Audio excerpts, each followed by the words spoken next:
আজকে শেয়ার করব খুবই মরমরে খাস্তা কুঁদরি পিঠা রেসিপি। এই পিঠাগুলো খুবই কড়মড়ে টাইপের হয়, একদম মুচমুচে, যেহেতু এটা চালের আটা দিয়ে তৈরি করা হয়েছে। আর কেউ যদি একটু নরম করে তৈরি করতে চান সেক্ষেত্রে এতে হাফ কাপ ময়দা মিশিয়েও করতে পারেন।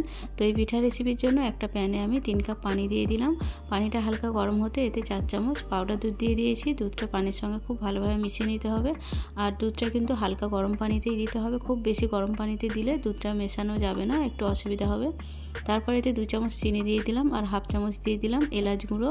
চিনি এলাচ গুঁড়ো খুব ভালোভাবে দুধের সঙ্গে মিশিয়ে নিয়ে যখন দুধটা একটু ফুটে আসবে তখন কি করতে হবে, গ্যাসের ফ্লেমটা একদম লো করে দিয়ে 1 কাপ খেজুরের গুড় দিয়ে দিতে হবে। তো খেজুরের গুড় দিলে এই পিঠাগুলো খেতে বেশি ভালো লাগে। আর যদি খেজুরের গুড় না থাকে সেক্ষেত্রে চিনির পরিমাণটা বাড়িয়ে দিয়েও এটা তৈরি করতে পারেন। দুধটা দিয়ে মিশিয়ে নিয়ে এতে আমি দিয়ে দেবো চালের আটা। আর গ্যাসের ফ্লেমটা কিন্তু আমি তখন লো করে দিয়েছি যখন আমি গুড়টা দিয়েছি।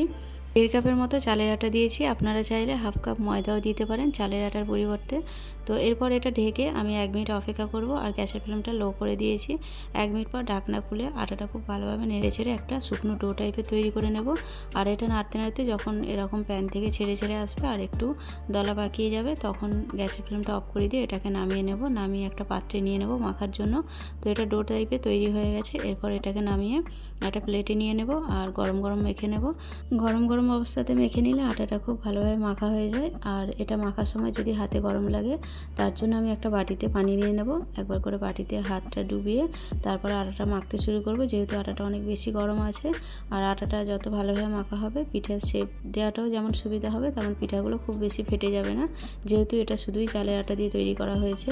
আর কেউ যদি মনে করেন খুব বেশি কড়মড়ে না, একটু নরম টাইপের তৈরি করতে চায় সেক্ষেত্রে কিন্তু এতে 1 কাপ চালের আটা আর হাফ কাপ ময়দা দিয়েও এটা তৈরি করে নিতে পারেন। আর চিনির পরিবর্তে গুড়ের পরিমাণটা একটু বাড়িয়ে দিয়ে একটু মিষ্টি মিষ্টি করে তৈরি করে নিতে পারেন। তো আমি চিনি আর গুড় দুটো একসঙ্গে মিশিয়ে দিয়েছি। এরপর আটাটা আমার খুব ভালোভাবে মাখা হয়ে গেছে। আর এটা মাখার পর আমি এ থেকে অল্প করে মিশ্রণ নিয়ে ছোট ছোট যেরকম কুঁদরি হয় বা ছোট ছোট যেরকম চমচম মিষ্টি হয় সেরকম আমি পিঠার শেপ দেব।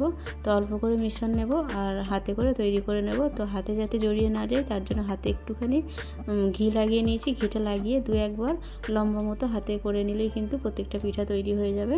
তো হাতের তালুতে দিয়ে আমি লম্বা মতো করে নেব। প্রত্যেকটা পিঠাই কিন্তু হাতের তালুতে দিয়ে লম্বা লম্বা করে নিয়েছি। আর খুব বেশি লম্বা করিনি, যেরকম ছোট ছোট কুঁদরি হয় সেরকম করেছি। আর একটু ছোট টাইপেরই করেছি। তো আপনারা চাইলে কিন্তু শেপটা নিজেদের মতো করে তৈরি করে দিতে পারেন, চৌকোও করতে পারেন। আমি ছোট ছোট চমচম যেরকম মিষ্টি হয় সেরকম করেছি। তো সবগুলো প্রায় আমার করা হয়ে গেছে। এরপর আমি এইগুলোকে ভাজার জন্য রেডি করব। শেষ যেটা ছিল সেটাও আমি তৈরি করে নেব। আর এইগুলো কিন্তু তৈরি করা খুবই সহজ, যে কোনো শেপ আপনারা তৈরি করে নিতে পারেন, সরু মোটা লম্বা করে নিতে পারেন।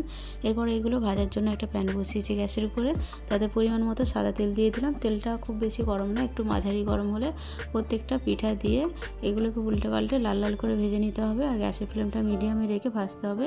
1 মিনিট একটা সাইড ভাজার পর অন্য সাইডটা উল্টে দেবো। দুটো সাইড উল্টে পাল্টে একটু লাল করে ভেজে তারপর পিঠাগুলোকে তুলে নিতে হবে।